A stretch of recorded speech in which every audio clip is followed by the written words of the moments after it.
All right, ladies and gentlemen, welcome to a very special episode of The Sound. I am Kevin Harris, I am Matt James. and today, I think I could say he's one of my heroes. I mean, Dude, it's he like, he's probably the hardest working man in entertainment that I know of, and he's the lead singer of the band Fozzy.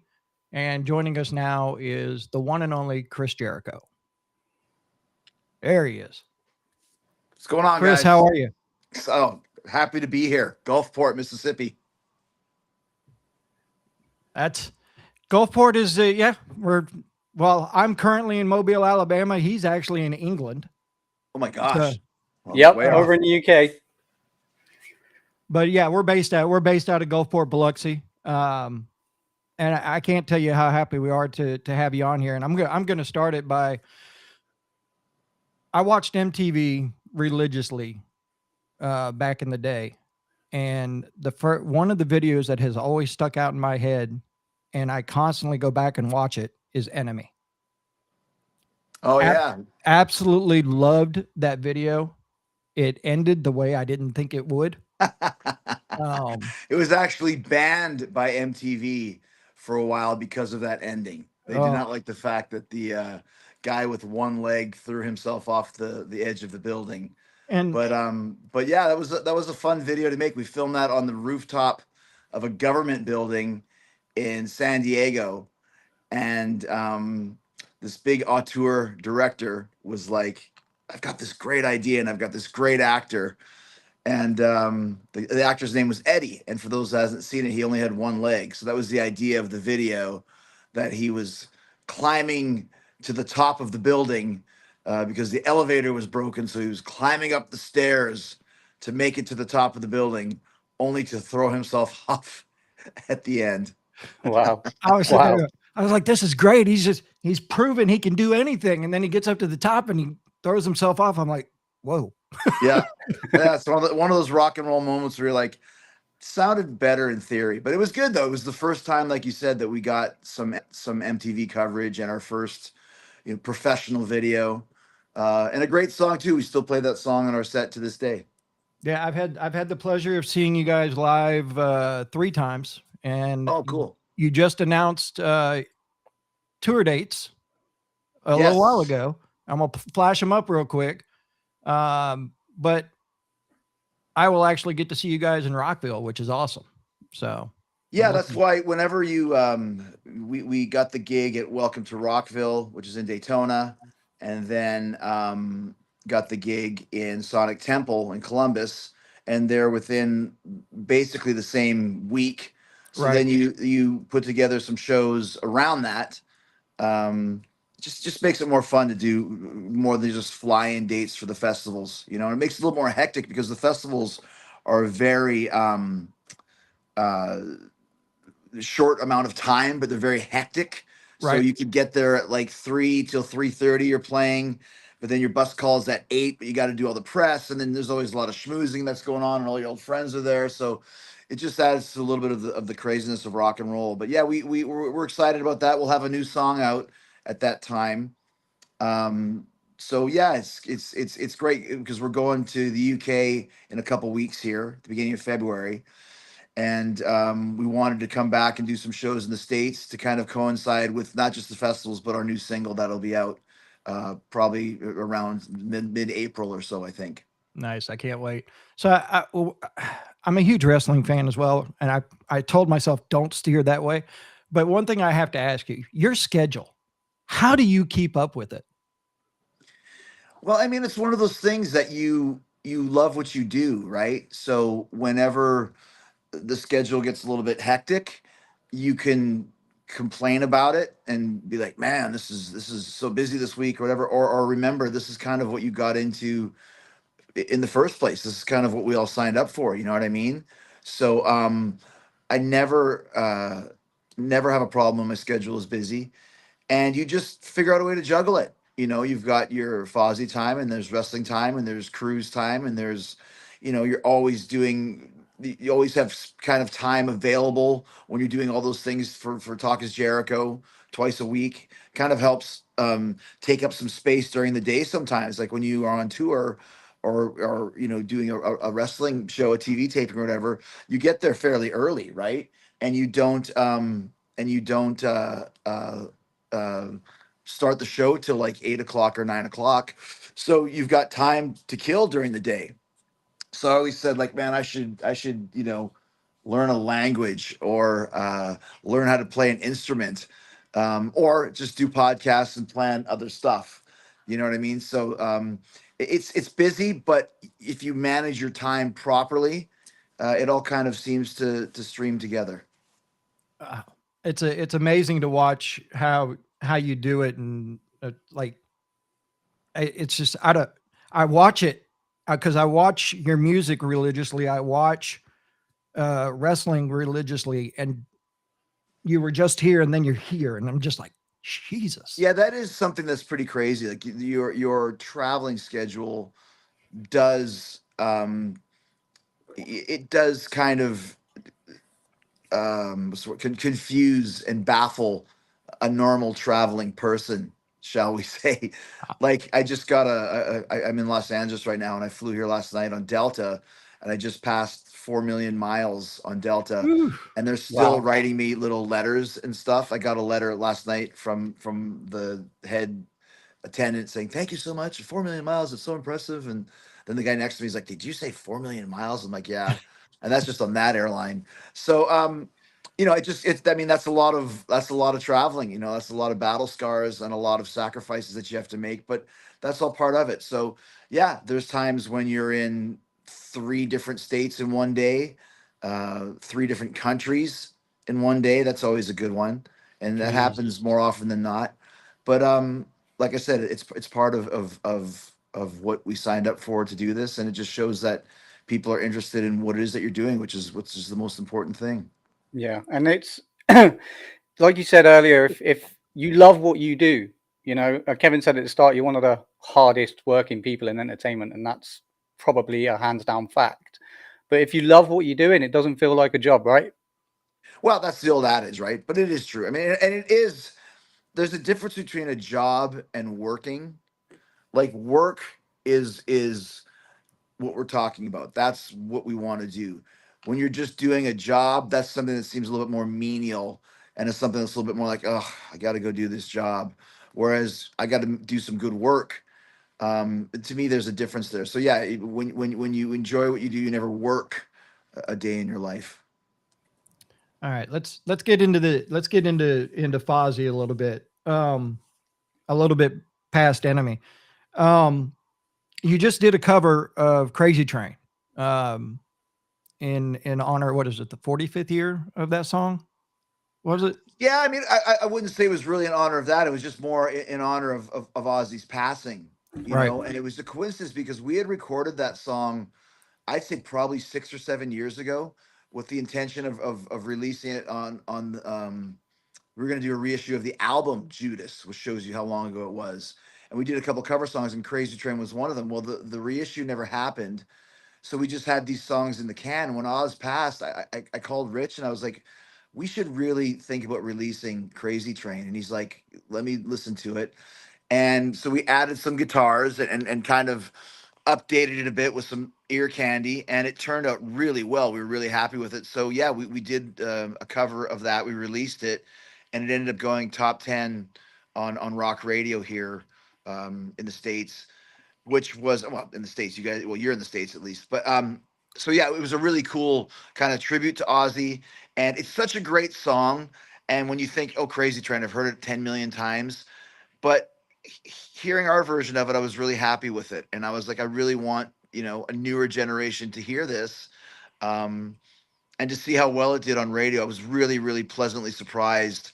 And I think a lot of that has to do with the currency that Fozzy has built up on the radio, as to whenever we release a song, stations will play it because, oh, well, it's the new Fozzy, let's check it out. And we're not at the level of a Shinedown, for example, but the concept is the same. When the new Shinedown comes out, stations will play it. And I think we're at the point where when the new Fozzy comes out, stations will play it automatically, just because of our track record of 9 top 10 singles at this point. Matt, I know you wanted to talk about Judas for a minute. Yeah, I do. So obviously we'll bring the wrestling and the the music together. So obviously you walk out to Judas, which that must be an incredible feeling walking out to your own song. But what Yeah, it really is. It's funny because I started using that in 2018 when I wrestled Kenny Omega at the Tokyo Dome. And the reason for it was twofold. One, I had to use something other than Break the Walls Down because it wasn't a WWE song. And two, we've never played Japan. We've never done a Fozzy tour of Japan. And it's been a goal of ours since we started. And I thought, well, maybe if I play Judas as my ring entrance and 50,000 people hear it, that'll help us get to Japan more. right? It didn't help us get to Japan, but it did help us accomplish so many more things. Yeah, it's the only wrestling entrance that stops and people just keep on singing it. Well, it was the first one, that's for sure. I mean, now it's kind of a little bit more of a trend for the fans to sing along with the wrestler's theme song, which is great. But I can't remember people singing along prior to Judas, unless it was No. like a Kurt Angle, "You suck, you Right. suck, you Yeah, suck." But that's yeah. not the same thing. Like Singing the actual lyrics and the fact that it was our song was a very very cool moment. And I'll never forget the first time that happened was on the Jericho cruise, the second Jericho cruise where we did a live Dynamite taping from the cruise, and Judas started playing it, and the fans there are very hardcore wrestling fans and hardcore Jericho fans, and they started singing along. And I thought, oh, that's just such a cool moment. And then the pandemic happened to where there was nobody in the audience, and so I was kind of scared. Like, I hope people still want to sing this when they come back. And a few months later, I think we had 500 people in the audience, and it seemed like there was 100,000. And I was waiting for that moment. I was so nervous, and they finally started singing Judas along with us, and I was like, okay, they didn't forget. And then it became a thing, which was very cool. I know. is I know. One of there my favorite moments on that particular song was there was an episode of Dynamite where you just walked out. You Yeah, didn't even have the music playing, and the entire crowd just sang the whole damn thing, and it was just amazing to watch. yeah, it was Houston, and the idea was that the evil MJF proclaimed I wouldn't be allowed to use my famed entrance song. And so we thought, like, what are we gonna do? Like, do you think people will sing along? And I thought, well, yeah, I think they will. And then we went through a couple like ideas, like, do we have kind of like the lyrics on the screen with a bouncing ball to sing along with? Or someone suggested put lyric sheets under the chairs. And then I think Tony Khan was like, nah, when you go to a concert, like, people sing, they know the song and they know when to sing. And I was like, yeah, but there's usually music involved. He's like, not always. I was like, you know what, you're right. Like, let's see what happens, right? Let's see what happens. And if it works, it'll be something magical. If it doesn't, well, then the evil bad guy, his his horrible plan worked, and that's okay too. So let's just see what happens. Let's leave it up to the gods of rock and roll. And when I walked out, it took people maybe 10 seconds to get in sync with each other, but they did it themselves. And then we were off to the races. And it was just like one of those great, magical, classic moments. As a matter of fact, it's a moment that I think people have forgotten about. But if you go back and watch, you'd be like, yeah, that's one of those times where you're like, okay, you waited for all the stars to align and all the fruit to come up in a row, and that was one of those nights when that happened. so is it a different feeling you get from walking out to Judas with the crowd singing or being on stage singing it and the crowd singing back at you? Because it's two different settings. What is that like for you? Is it different? Is it the same? No, I mean, anytime the crowd can be included and they're involved, you're doing something right. If you go back to the old DX, Road Dog with his, ladies and gentlemen, children of all ages, or whatever the heck he used to say, like, he didn't say that thinking, okay, people are gonna chant along with this. You just say it, and then after you say it a few times, then people, oh, I know how this goes, and they start kind of following along. So that was a big part of Judas when it became a babyface sing along, and then we turned heel with the Jericho Appreciation side. A lot of people were like, "Well, how can you still have Judas as your theme song when it's a babyface thing?" I said, "Well, we're kind of cutting off our own nose to spite our face. Like, you don't want to take away one of the entertaining parts of the show just because we're bad guys now. And then I finally did take Judas away and use Spotlight for a bit when we were doing the learning tree thing, because I really did want to change it up to where it wasn't just a rudimentary thing that you hear every week.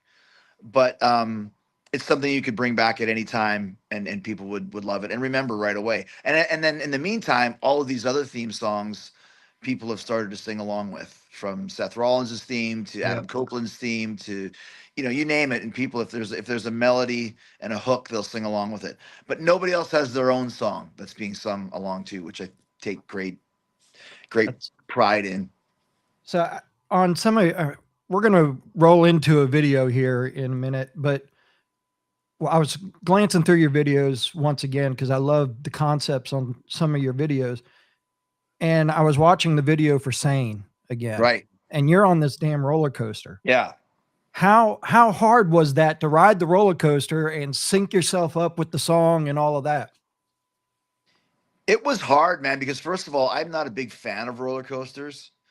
And when Rich suggested it, I was like, all right, dude, like I'm a team player. It's a great idea, but I'll give it a try. Now, the thing is, it's literally the saying, once the train leaves the station, you got to go with it. This was literally that.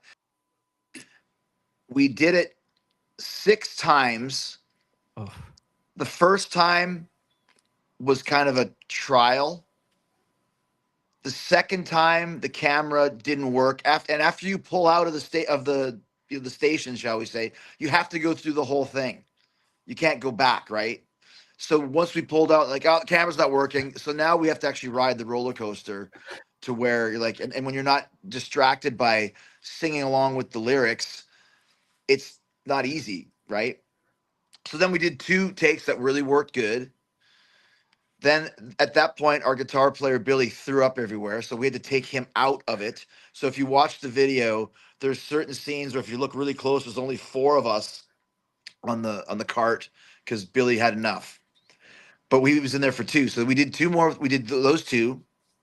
And then the 5th one, the sound didn't work. And now I'm starting to get queasy because now I can't even distract myself with the lip syncing. And that's ride number 5.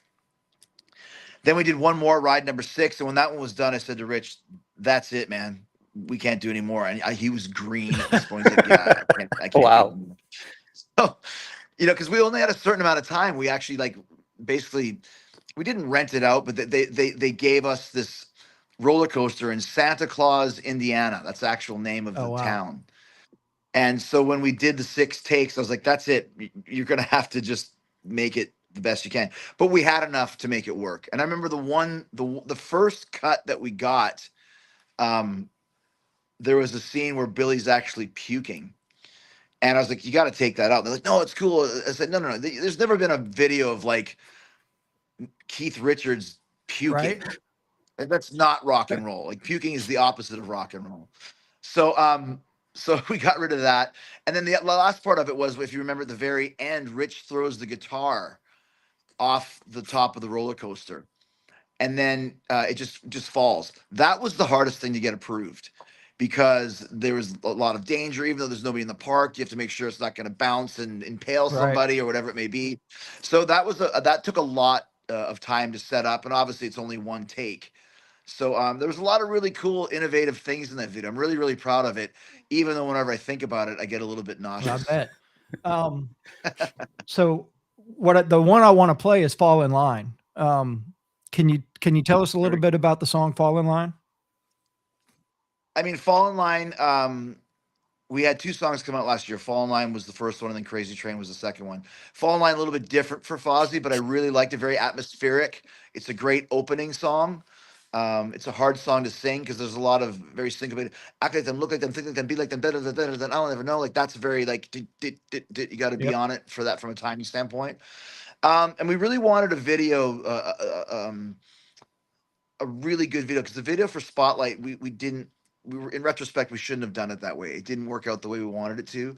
But for Fall in Line, we started working with this guy in Las Vegas who basically created his own technology. It's not AI. It's not CGI. It's kind of like 3D CGI AI animation. I'm not sure exactly what he calls it. But when you watch the video for Fall Line, and if you see the video for Unholy by Quarantine, it's the same concept where it was really lots of layers and lots of motion and movement and very, I don't know, there's a whole kind of worldscape behind it where, you know, we can be this big or we can be this big or we can, you know, it's very interesting how he's able to do it. And the cool thing is, like, when you do the same video, you're there all afternoon, Right. and there's 6 takes on the roller coaster. When we do the Fall in Line video, you do 2 or 3 run throughs of the song, and that's it. It literally took 15 minutes for both that and the Quarantine video. Each guy's separate, and then he combines everybody together. So it's a really interesting way of doing things, and it paid off. Fall in Line did 5 million views out of the gate. Unholy did 1 million views out of the gate. And in this day and age, those YouTube views mean just as much as Yep. getting played on the radio or just as much as being streamed. It all counts together now. So there was a time when video didn't mean as much, but it does again. And we're very happy with our last 2 videos because they're very unique, and a lot of people going, how did you do that? And it's like, it's kind of our little Right. secret. So here is Fall in Line, and you're watching the sound. They want me to act like them, they want me to look like them, they want me to think like them, better to just blend in, but I won't fall in line.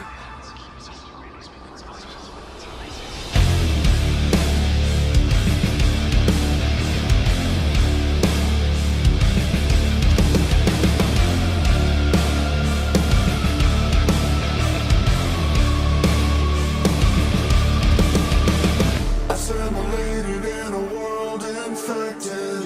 Am I the only one who's disconnected? I tried to play along, but they don't care at all. I'm just a number with a name who's cracking. And so I face one consequence. I know there might be violence. I think we all know how this ends. And this ends. They want me to act like them, they want me to look like them, they want me to think like them, better to just blend in, but I won't fall in line this time.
fall in line from Fozzy. So now I want to talk about 2026. Of course, we know you got the tour coming up. You got a new single coming out. You've got Fozzy. You've got Quarantine. What are you musically wise? What are your plans for 2026? Well, you basically just said it. I mean, we've always done really well in the UK. Where are you at in the UK? Down in the southwest, I'll be in Cardiff. Okay, great, great. That's going to be a great show. Yeah, it's going to be if it's not our biggest UK tour, it'll be our second biggest. We always do great in the UK. From the moment we first went there, I remember our first show was in Nottingham at Rock City, and there's 3 different venues within Rock City, and I walked on the stage, and I thought I'd walked into the wrong venue because there was so many people there. I couldn't believe it. Like I thought, they're not here to see us. So right from the very first show we ever did in the UK in 2006 up until now, 20 years later, they've always been great shows. We must have done 15, 20 tours. So it's always exciting. It's always a huge tour. We've done our biggest crowds in the UK, which is amazing. So that's exciting. We're looking forward to that. And then, like I said, we recorded the new single already. I was in the studio last week laying down the vocals. Very excited about it. I think it's our best song we've done in a while. I mean, Spotlight was good and Fall in Line was good, but this one, it's I really, really, really like it. So we're excited about that. We were actually going to try and have it ready to go to play in the UK, but it wasn't ready to come out of the oven yet. Which is fine. So we'll do that in probably April. Then we do the tour in May with the big shows that you mentioned. Welcome to Rockville and Sonic Temple. And then we're working for the fall. We'll probably do some more stuff in the fall. And then kind of combining that with Quarantine. We're already working on the new Quarantine song, Unholy. Did really well in video, so we're going to release that to radio probably within the next month or so.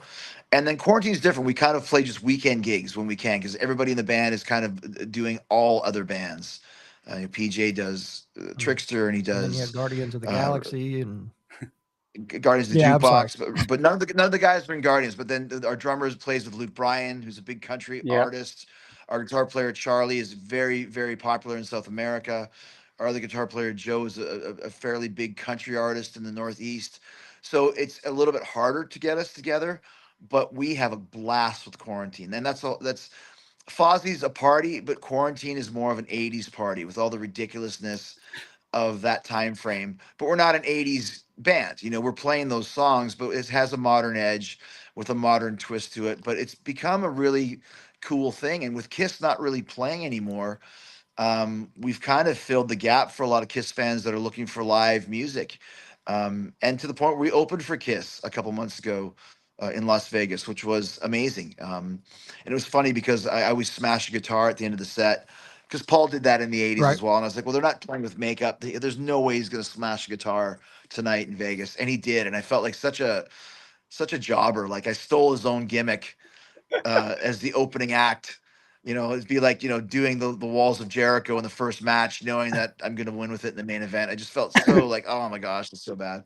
But he didn't say anything, but that's fine. But yeah, it was really, really cool to play that gig, knowing that we started Quarantine during the pandemic. Get it as just a fun thing to do. And here we are once again with 3 or 4 top 10, top 20 singles and opening for Kiss themselves. Not a bad way to build up a Heck band. no. My last question for you is: out of everything that you've done professionally, what stands out to you? What are you the most proud of?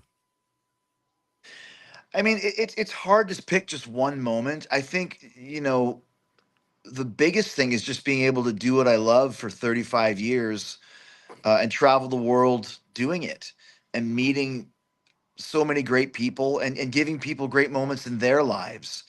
You know, the same way that I can remember some of my heroes giving me great moments in my life. It gives you inspiration. It gives you some. I remember that was a great time. That was a great time with my grandpa. That was a great time with my best friend. Or in high school, we did this, and that to me is the most gratifying and the best part of it is that I've got a chance to do that for such a long time, and in so many different ways. It's not just wrestling, and now it's not just Fozzy, and it's Quarantine, and it's the Jericho Cruise, and it's the podcasting and the movies that I've done, the TV shows, and just all the stuff that I've been able to do. I think my mission at this point in time is just to continue to give people who enjoy my work cool things to look forward to and to watch and to be a part of. And that means a lot to me. I know you gave me one of the great moments of my life today. Being Yeah, able, same. being able to Thank you. talk with you Same. is something that's been on that bucket list for a long time. Getting on your cruise is on my bucket list. So there's a lot of things. Well, I'm glad. I know we were supposed to do it a while ago, but I'm glad we got to do it Yeah. now. And it's great to talk to you guys. And I'll see you in Cardiff. Yep. And I'll see you in Rockville. Rockville. Yes, Definitely. sir.